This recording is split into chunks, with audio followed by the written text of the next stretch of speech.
latest from Hearts Standard. My name is Joel Sked. I will be watching Hearts in the Scottish Cup quarter-final at home to Dundee, and I'll be joined by Craig Cairns, who will be doing, I am joined by Craig Cairns, who will be doing the same. How's it going, Craig?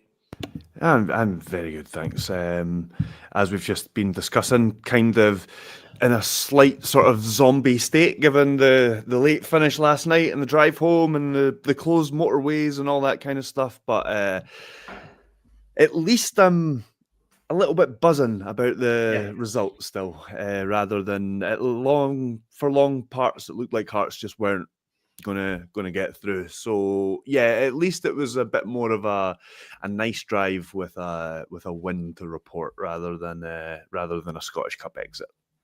Yeah, it made all the difference, because doing that drive, like just getting home at that time of that drive after the defeat, just like what is the point?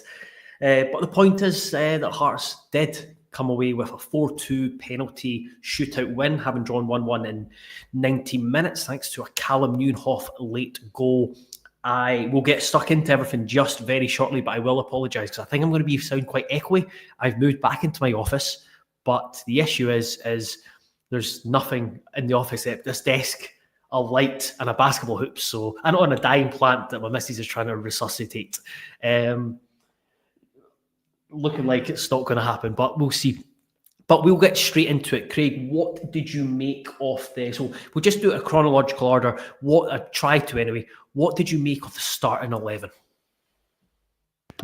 Pretty much as I've come to expect from Neil Critchley. You can guess 9 or 10 of who's going to play, and then there's always, or usually, some curveball. I don't know, maybe that's a bit of a strong word to use for Alan Forrest coming back in. But I think, as I said to you before the game, it continues to be a problem position. It was even referenced by Critchley himself during the live event that we did recently. And yeah, it's just another search for a sort of combination that works on that side. And I think he, for one reason or another, whether it was related to the pitch, how St Mirren were going to play, he thought for one reason or another that it was Forrest that was best suited to play in that right-sided role.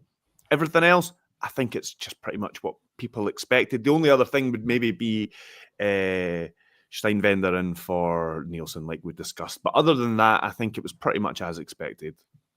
Yeah. So I got asked on Twitter.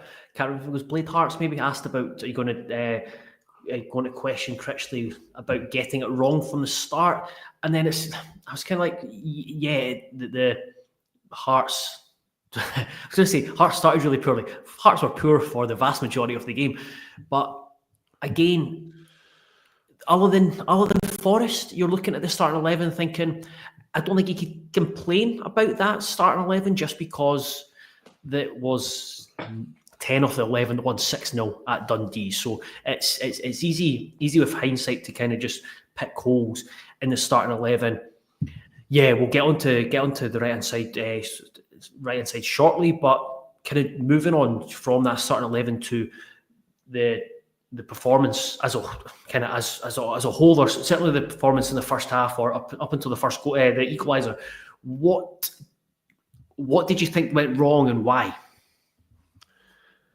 That's kind of a difficult one. I do think, without making using this as an excuse, because I do think it was a factor and it was referenced afterwards, but I do think the pitch, and we commented on the pitch before the game even started, that does play its part, because it plays its part in what how much football you can play. And a lot of the game became both teams trying to go direct or being forced to go direct in quite a lot of instances as well. And St Mirren were a lot better at doing that than Hearts. Hearts' centre-back struggled more with the aerial balls. St Mirren's forwards made better use of the aerial balls. Olasanya, we spoke about Olasanya, whatever Olasanya turns up will have a big bearing on the game. We got the Olasanya, he always gets through, he always gets in behind. We got the Olasanya that couldn't finish last night. like against Dundee United at the start of the year, I think it was. He's had other games where he scored hat-tricks and things like that, or he's been on a hat-trick. So in a sense, we were lucky that he didn't have his shooting boots on. But yes, St Mirren were better at those things, and they were just better at the physical battle and winning second balls. Hearts barely won a second ball until later in the game. They were just better at those kind of things. And I'm not sure about. I honestly can't sit here and tell you how much of that was manager getting the setup wrong, how much of that was the players individually not doing their things on the pitch. But at the same time, I think it has to be taken in the context that Hearts have been very good recently, and they're not going to perform like that every week in, week out. They're not going to hit a great performance level, especially this early in a new manager's reign when it's just after one transfer window and there's still new players bedding in and all that kind of stuff.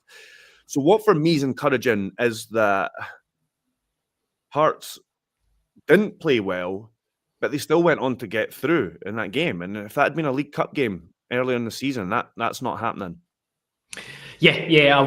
Before I get into kind of coming back on a couple of points, I'll bring in a couple of comments. Thomas says, "Morning, Jambos. A month ago, we wouldn't have won that, so fair play to Crichton and the lads as a battle, but we're through. That's all that matters. Buzzing for Big Craigie, absolute legend." Thank you very much.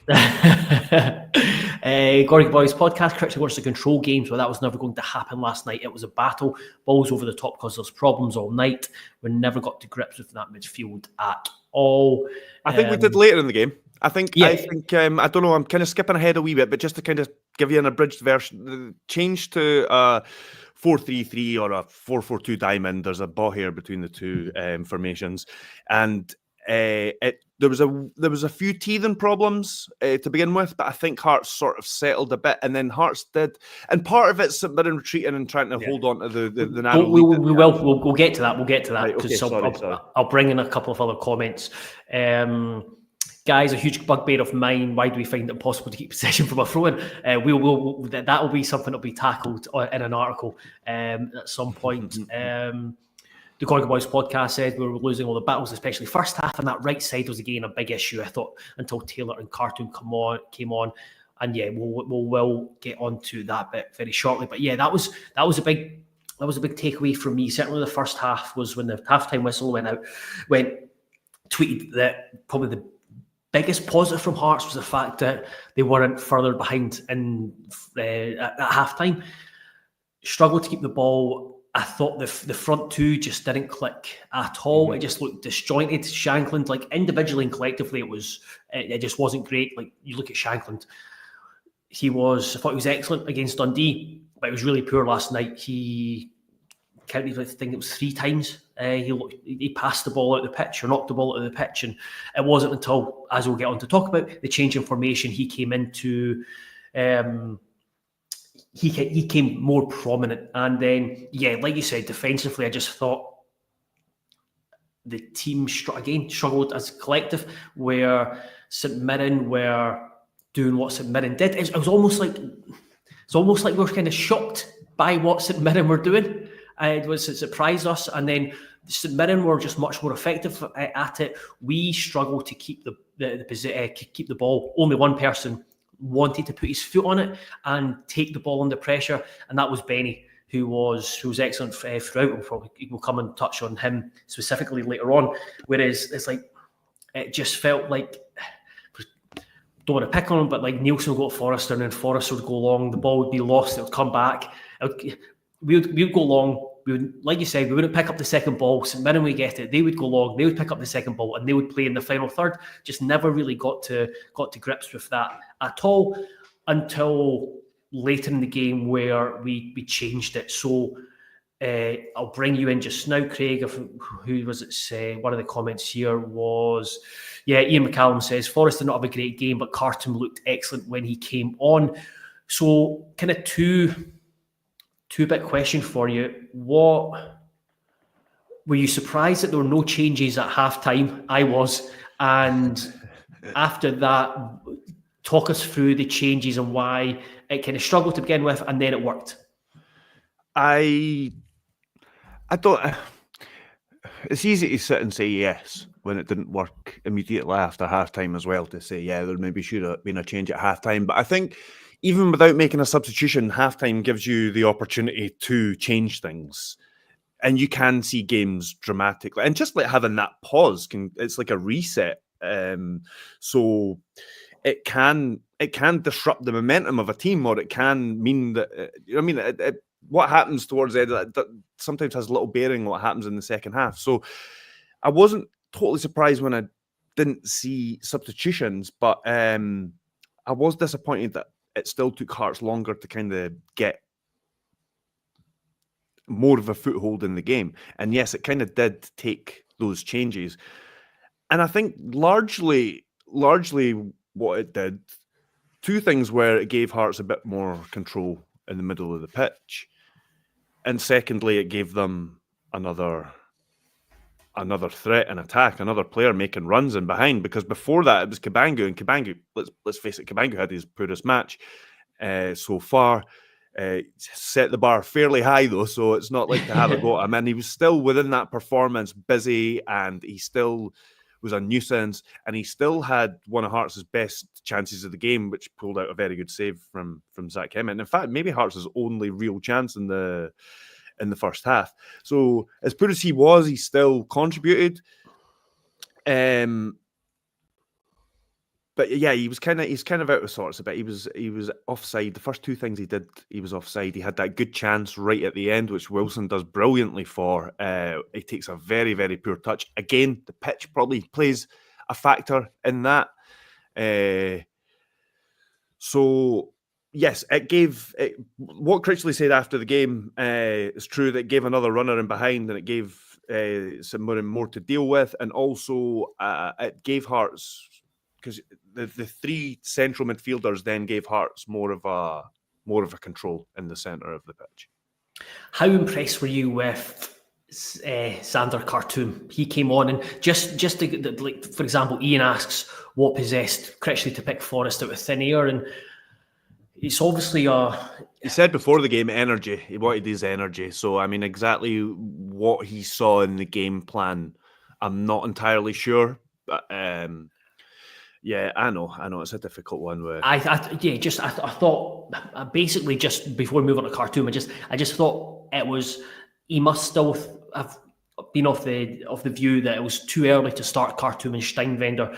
I think there's a couple of folk have mentioned it's, for example, Ian says, I think it's fair to say the backline we finish with should be starting from now on, and like Khartoum, I think a lot of how the team finished, like with Khartoum and maybe Taylor and Steinwender, that's what's Hearts are going to look like more often, not going forward.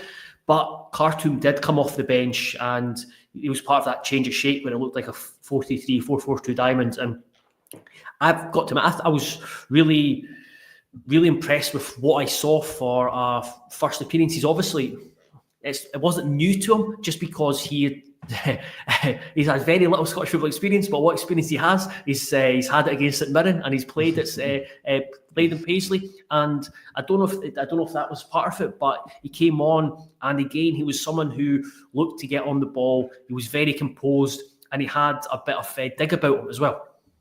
I said to you maybe about 20 minutes in, just put Taylor, Steinwender and Khartoum on now.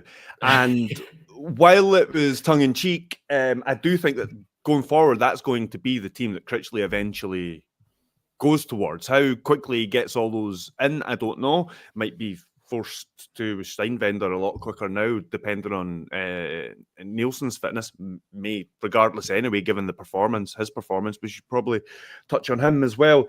But yeah, I think the reason that those three aren't playing yet, or at least they've not all been kind of rushed in or starting, is because the three of them, between them, haven't played much football recently, and there's already the likes of Cabangu hasn't played much football. Even Nielsen hadn't. I suppose he had played a fair bit. Maybe not in the weeks leading up, but he had played a fair bit at St Johnstone. But yeah, yep. The thinking is not to have too many players in the team that haven't played too much football, and plus there's the likes of Forrester. The difficulty with Forrester at the moment is he's young. You just don't know what you're going to get from week to week. So I mean, he was good against Dundee. He had a difficult week the week before that. So yeah, it's a difficult one. And but I do think those will be the players that will be starters in in the near future. We'll finish the season with Khartoum, Steinwender and Taylor as starters, I think. Khartoum specifically, I would say similar to Kabangu, that even though not everything came off for him, I think he contributed. I think there was lots of good stuff there and there was lots of bad. The way he won the ball in central, Hearts' best chances came from winning the ball and breaking quickly, basically. Yeah. And he did that once in the second half and then picked the wrong pass. Wilson was in tons of space on the right, and I don't know, he went to Kabangu, who was, I think, had two players closing him down, or at least within close proximity. And then he had like a couple of strikes that he lashed. One was wildly over, but there was a lot of good stuff as well. But I'd say similar to Kabangu, the early signs with Kabangu were that even though everything wasn't coming off, you can see the techniques there. You can see that there's a player there, and you can see that there's an intelligent player there. Whether it all fits in to how Hearts and how Critchley wants to play, I'm not sure. But yes, he looks like another good player. Yeah, absolutely. And again, while yes, there was a lot to be concerned with, or just not a lot to be like encouraged by large parts of that performance. There is certainly a lot to be encouraged by the fact that Hearts continued the momentum, continued that unbeaten run, found a way when it didn't look possible to get it into extra time, to then win on penalties and then to get into the next round. Doing it while this team is still very much in transition. It's still very early stages, where the team that started is very much not the team, not Hearts' strongest 11. And I think over the next few weeks, we'll hopefully touch wood with injuries and all nonsense, hopefully get to see a consistent, like the strongest 11, where, again, you're probably looking at, there's usually 7 or 8 players you're thinking, right, they're going to be starting, and then maybe gets to 9 and 10, and then you're just making 1 or 2 tweaks every now and then, whether it's to do with fitness, whether it's to do with game specific. But you're looking at Khartoum, you're looking at Steinwender, Gerald Taylor, and we'll have to mention Mr. Callum Nieuwenhof, who came up off the bench and came up with a big moment, one of his first touches of the evening. Robert Bond says, delightful Hoff to get that goal that kept us in the tie. Great penalties and 2 world-class saves from Craig. But in terms of Hoff's contribution, beyond the goal, I just thought he looked very sharp. He didn't look like a guy who'd been out for 11 months. No, definitely not. Sorry, I was on mute there. He not only does he score the goal, his first touches are just before that, because he's only just come on the pitch, wins a foul, and then he's involved in the initial kind of passage of play before the switch out to the other side. And he gets into the box. There's a bit of luck about it. Let's not beat about the bush. There's both with Penrice's touch and how it breaks to him, and the fact that he's hitting it through Fraser's legs. So I think that means that Hemming doesn't see it until late. So that's why it's quite close to Hemming, but that's why it kind of gets past him, because he sees it late. So there is a bit of fortune. Have you gone on mute again? You're speaking, but you're on mute. I don't know what's happened, Craig, but in terms of... I think my mic disconnected. Oh, right, okay. Over, and I'll check my settings. But yeah, it was with Hoff, and my big thing was that there was this huge expectation on him, or not huge, there was an expectation on him, especially maybe not so much the last few weeks, but going back a couple of months when the team weren't doing great and there was just issues within the midfield, that you are wanting Nieuwenhof to come back and provide the team with something different, and then just thought he's been out for so long, there's a lot of expectation on him to come back and just hit the ground running. But it was encouraging. It was nice to hear when we sat down with Nieuwenhof on the Thursday, and when he spoke about his return, and he's had 3 setbacks, and it's clear that Hearts have taken a lot of patience with him, or taking their care with him, so that when he does come back, it's not a case of having to build him back up. Having to spend too much time building him back up with minutes that he's kind of ready to make an impact, like he did against St Mirren. And as Drew Cowan says, Penrith did really well for the goal. I didn't really notice that until I came back until I watched it earlier on. But yes. He did excellent. That's where I was going to go before my mic disconnected. Penrice's contribution is brilliant, and I didn't realise until I watched it back either. He does absolutely. I mean, I'd say there was a little bit of luck with the way he kind of flicks the ball, if you like, or gets involved so the ball ricochets towards Neuenhoff. But before that, he does like a spin at the edge of the box before playing the ball out wide. And then, yeah, I think he intercepts it just before that as well. But yeah, absolutely brilliant. And then he goes on to score the winning penalty as well. So that even when there are other heroes, like James Penrice just can't stay out of the limelight, it seems. Is when you tweeted, as he said there was a fourth hero. Is that who you were referring to? Wilson. Wilson. Yeah. Yes. So who was your third? So I had like Gordon. Beningame was man of the match. Gordon saves penalties. Neuenhoff. Penrice for his contribution to the goal. I suppose Neuenhoff. Yeah. Penrice. Penrice was the fourth. I had Wilson. I don't know. Maybe I had five. Then I'm confusing myself. But yeah. So I suppose we just get onto that, and nothing. If I'm right in saying nothing much happened in extra time as usual. Good argument for getting rid of it again. Yeah. And then you have got penalties. Hearts had taken off Shankland and taken off Cabangu, two guys you probably fancied to take penalties, but they brought on Vargas and Grant, and that's what Critchley explained, that both of them are, he's more than happy for them to take penalties. They practiced in training on Sunday, I think it was. Gordon as well was involved in that, and we've seen it with some really good penalties. Scored 4. Gordon made two excellent saves. There's always been a question mark about Gordon's penalty saving prowess, but he came up with a really big moment last night, and a couple of other excellent saves during the game as well. And then you look at the penalty takers, and the best penalty of the bunch was James Wilson, who again coming off the bench looked very lively. And you talk about his penalty, I think I've got something saved just about. Graham says a bottle of composure shown by Wilson to step up for that first penalty was brilliant. Love his attitude. It's a great penalty. Yeah, that's spot on. And also the fact that even before then, right at the end of the game, he won a brilliant header to set Cabangu through, put his head in like Alex Golic came steaming in, and it was just a brilliant, brave thing, and just shows that kind of attitude and determination. But yeah, he was impressive. Two best penalties were by teenagers. Evan Mooney for is it Evan? I think it's Evan Mooney. I think so, yeah. For St Mirren, those were the two best penalties. Hearts were actually fairly lucky with a couple of their penalties. I still think they were struck well enough. I think sometimes that's the game in penalties, that the keeper will get a touch, but sometimes your penalty is good enough to still go in. Grant, again, was it the same kind of penalty? It was definitely a similar kind of height. Similar, yeah, I think so. So we're a wee bit lucky there, but at the same time, Zach Hemming has a decent reputation for saving penalties. So I think that should be taken into consideration, in the fact that Hearts did well despite that, and the sportsmanship from both him and from Marcus Fraser at the end. That was a disgrace, really. I've never seen anything like that. So I don't know. I think at first, after he scored the penalty, I think he tries to go get the ball, because you saw it right even before the first penalty was taken.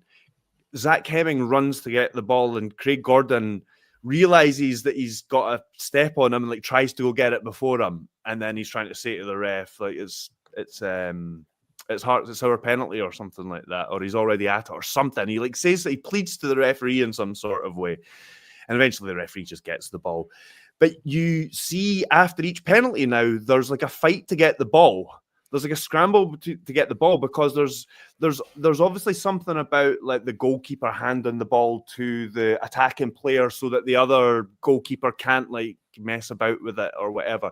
So Fraser and Gordon go together, and then Gordon wins, if you like, gets the ball. Fraser walks away and then decides about 10 seconds and 5 steps later that he's injured, and goes down and pretends that he's being hurt in this exchange to get the ball. And it just so happens to be at the penalty spot. So it looks like he's digging up the penalty spot while he's there as well. And then not even that, he continues after that Penrice is just ignoring him. He's got the ball in his hands and just ignoring him. And Marcus Fraser then is just hanging about like where Penrice is going to step back to take his run up. Eventually gets booked by the referee. But I thought it was really, really. You can obviously see what he's trying to do, but it was, I don't know, it looked ridiculous. I mean, I was looking at SNS this morning, just some great photos, especially Penrice and Greg Gordon's celebrations, just a passion, etc. But this was my favourite photo, and it's Fraser. So basically, it was set up.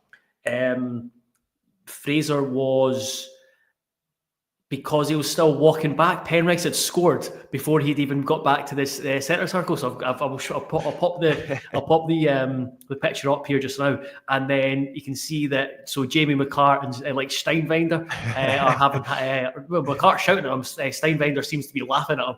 So yeah, that was the reason. Sorry if you're listening to this as a podcast, but it's basically Hearts players celebrating the penalty win while passing Marcus Fraser and letting him know that they are getting into the next round of the Cup. Just before we go on to, I'm going to bring up a few comments and a few questions, and we'll get on to talk about the Dundee game. Is there anything else you want to add beyond me moving on to Benny Beningame? Steinwender. I said earlier about Steinwender. So he came in, I think that, just to kind of elaborate on what I put in the analysis, is that was a difficult game for him to get thrown in for, which is essentially his debut, because he came on for a couple of minutes against Dundee or something when Hearts were 6-0 up and the game was far from over as a contest. So this was his first sort of real competitive test in a Hearts jersey. And you couldn't have picked a much more difficult scenario to throw him into. He was just, the way St Mirren were playing and just shelling those balls forward. And listen, I'm not saying anything disparaging, but Hearts were almost as direct as St Mirren for large parts of that game last night. That was a difficult game to get thrown into. But he said himself, that's what he likes to do. That's the kind of stuff that he likes. And after a few initial sort of difficult spells, he was obsessed with giving the ball back to Craig Gordon at one point for awkward back passes. I think one bobbled just before it got to him, but it was like a fairly forceful one at him while he was standing in the middle of his goal. There was a couple of those where there was a few nervy moments, but I thought after that, Hearts then started to stem the flow of St Mirren attacks, and I think he looks like he could be a solid addition. Yeah, William Stevenson says Steinwender doesn't muck about, which is a good quality in a defender. I think he either learned or was told by Gordon, basically stop passing back to me. And not to my right foot. I was speaking to a mate this morning, and he was watching the Dundee game, and he noted that when Steinwender came on, he passed it back to Gordon, and then he dropped to his right as if to say, I've got loads of space here, just give me the ball back. And then Gordon shelled it, and he was just standing there like, why don't you just pass it to me? Oh, you'll learn, Michael, you'll learn. But no, I think that was definitely encouraging. And kind of on the back of that, I'll bring in a question from Ian McCallum. Oh, no, that's a different one. It's Thomas. Who do you think will be our centre-back pairing when Kent is fit? McCart has been brilliant since day one. Now, that's an interesting one. You say Kent, but you also need to bring Halkett into the equation, because Halkett's arguably the best centre-back up until his injury. I think it's hard to predict, because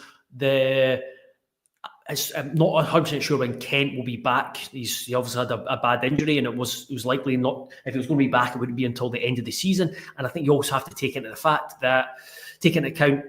that we've seen it with the way that squad. I think the squad's going to evolve, and it'll be interesting, without making a prediction as in who will be the two centre backs to start next season. It's hard, because I just think we'll see the squad evolve and turn over much more in the summer. Whether that involves Halkett, whether that involves Kent, not sure. But that's why it's difficult to predict. But I mean, at the moment, you're looking at brought these two centre backs in for a reason. Steinwender paid a bit of money for him as well. So you're looking at and the Hearts see a lot of promise in there. Yeah, there's lots of players that are in the squad that are pre-Critchley, pre-Jamestown, and that they will not see as they will see as having a short-term but not a long-term future at the club. That could be the likes of Kent. It could be the likes of Halkett. It could be the likes of Shankland. I mean, I know Shankland's out of contract, but there could be those that, like Malachi Boateng, for instance, that they don't see has got a long-term future, and then they see that there's an opportunity offload, and he goes. Whereas somebody like Kent, for arguments, I know he's injured, but someone like Kent, they could see him, like a Kent or a Halkett, as somebody like, no, we kind of need him towards the end of the season. He's got value between now and the end of the season, and then we can maybe look to move them on. Or it might see Kent and Halkett as somebody who's good for the squad next season, or good for the team next season. But yeah, there will be, as you say, it will evolve. I think that's a good way of putting it. But it's not going to be wholesale. It's going to be in stages. So there's going to be definitely players in that team that Jamestown have assessed and said, we don't think that they are what we want to do. And there'll be players that Critchley's worked with and been like, I need to move this person on. So evolve is a good word. I understand I understand there was one in there. Liam says Halkett's done at Hearts, can't be fit for more than 3 months at a time, shift him in the summer. I can understand that viewpoint. In my view, I would want at least one of Kent and Halkett to remain at Hearts next season. Because a defender like that, yeah, definitely, You need someone like that in the Scottish Premiership, right-sided as well. Both can play in a 3, etc., etc. So you, again, like going back to what you said, you don't want just unnecessarily wholesale changes. You want it to evolve, and I want one of these two guys who know Scottish football, good around the dressing room, etc., etc. You want one of them at least to be involved. We'll move on to Benny Beningame before we talk about the Dundee game. I need to bring in a comment here before we get talking about him. William asks, if Benny was one of the penalties, would he have taken a shot? Which is he said he was going to be number 9. Someone put that down here. Yeah, so he was only Steinvender and Gordon were after him. But I could very much see it as Benny trying to do the Thierry Henry to Robert Pires at Arsenal, trying to pass it to someone. But other than that, I think Benny was absolutely tremendous. Yes, there were a couple of moments where it opened up for him to shoot, but I think we've all seen during his time at Hearts that you probably want Benny just to keep passing the ball rather than having a dig from 25 yards or 20 yards or wherever. But I just thought, in and out of possession, he was absolutely terrific. I thought, actually, for example, I thought Devlin was pretty good at winning the ball back. He won the ball back a few times in really good areas, and it allowed Hearts to attack. But Benny, the way he took possession under pressure, just did his usual drop of the shoulder or kind of shake of the hips, and he made space for himself and moved the ball. And then out of possession, he was just a wee terror to St Mirren, and he just kept going for the whole game. I just thought he was absolutely tremendous. And again, it was good to see, because Devlin has been superb recently, and you think it's going to be Devlin and one other, whereas Benny's kind of stepped up there. You've got Neuenhoff that's come off the bench, Grant's done well in centre midfield. So yeah, it just keeps up that. It just gives you encouragement for the options in midfield. Yes, I was going to say something similar about Devlin. I suppose that'd be a good way to kind of come on talking about Devlin, but he has been absolutely amazing recently. We've been singing his praises so much, and he wasn't at his best. There might have been reason for that. He didn't seem well when he came off. But Benny stepped up and was excellent. And as you say, was best player in the park. I saw that the BBC gave him man of the match as well. Fully deserved. He gave in a game that didn't have much control in it whatsoever for both teams all over the pitch. I thought he brought some to, or I'll just speak about Hearts actually, because I was just watching their performance really. But for a performance that lacked a lot of control throughout, I thought he brought some when it was desperately needed at times. Yeah. And just when you mentioned Devlin, Reggie M asked, is Cammy Devlin okay? He said, I think it was more precautionary that they took Devlin off because he kept saying he was okay. He said he was okay. It happened, I think it happened in the first half. And Right. there was a moment in the first half where Critchley was shouting on to Devlin and Devlin was giving him the thumbs up. So that was kind of like a continuous process throughout the game. And Devlin said he was, when he came off, you could see that he was pretty annoyed at coming off. But it's when you've got options, when you can bring someone like, I think it was Neuenhoff that came on for him. Was it Neuenhoff that came on for him? No, that was when Wilson and it was a double sub. Wilson and I'm totally blanking. Devlin came off in the 63rd minute. He was replaced. He was Khartoum that came. It was Khartoum and Wilson that came on. Yeah. So Wilson came on for Devlin. But when you've got options on the bench, it does help. So hopefully he'll be okay for the Rangers game. I'll bring in the questions at the end. We'll go through them quickly. Just touch on Dundee in the next round. He couldn't be much. He couldn't have really asked for a much better Scottish Cup draw. Not just the fact that we're getting a home tie against Dundee, who just recently beat 6-0, but the fact that, and yes, I am. I always look for this because I don't want them to win the Scottish Cup. The fact that Hibs got away at Celtic.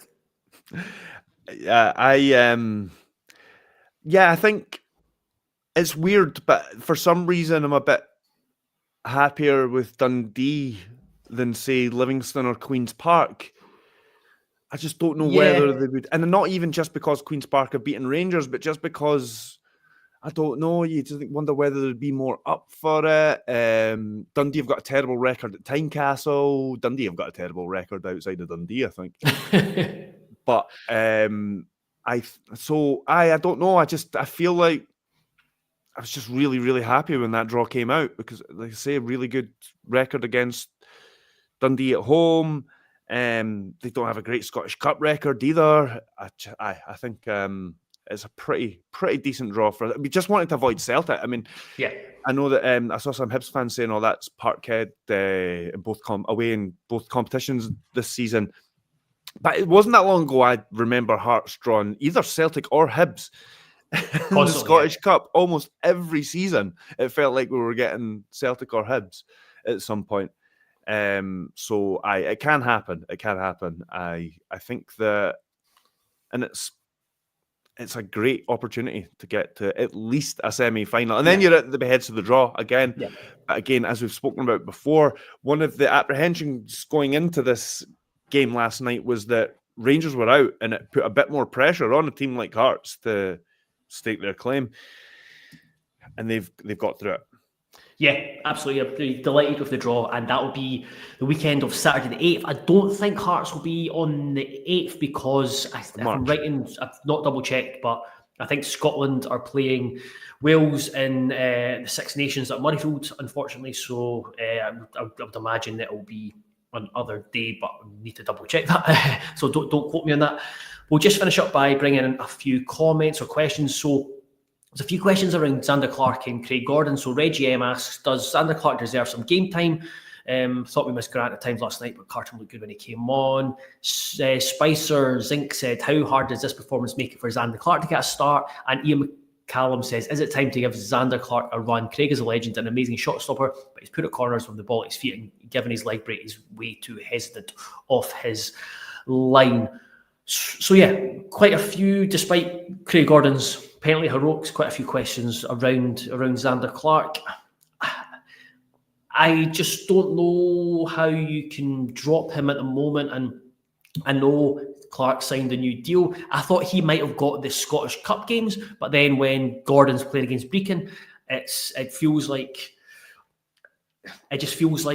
Critchley's going with Gordon, sticking with Gordon, and that's the keeper for this season, which I probably prefer. I'm just taking out whether it's Gordon or Clark, but I prefer just to have a number one and not swap keepers like we kind of did at times last season.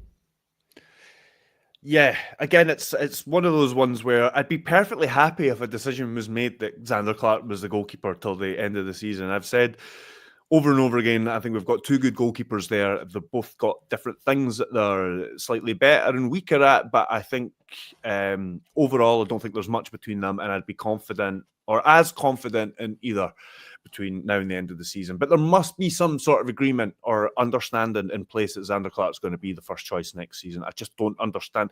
I can't fathom how else he would have signed a new contract if there wasn't some sort of agreement that he was going to get game time next season. I just don't see at this stage in his career why he would sign up to be a number 2 again. But that'll all play out. In terms of dropping God, I agree with you. I don't see any reason to change it. At the same time, of me being confident of either between now and the end of the season, I see no reason to change it. Hearts are on their best defensive run of the season.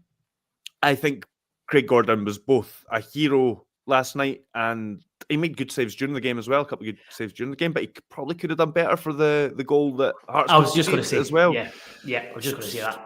So and like you said, and as people have said, the ball into his feet. I think ideally, I mean, we're talking about like Steinwender giving a couple of poor back passes, or say not poor back passes, but a heart and mouth moment back passes to Craig Gordon. But that says a lot about Craig Gordon's kicking rather than about the actual passes a lot of the time. So yes, that's something that you would improve instantly with having Xander Clark in there.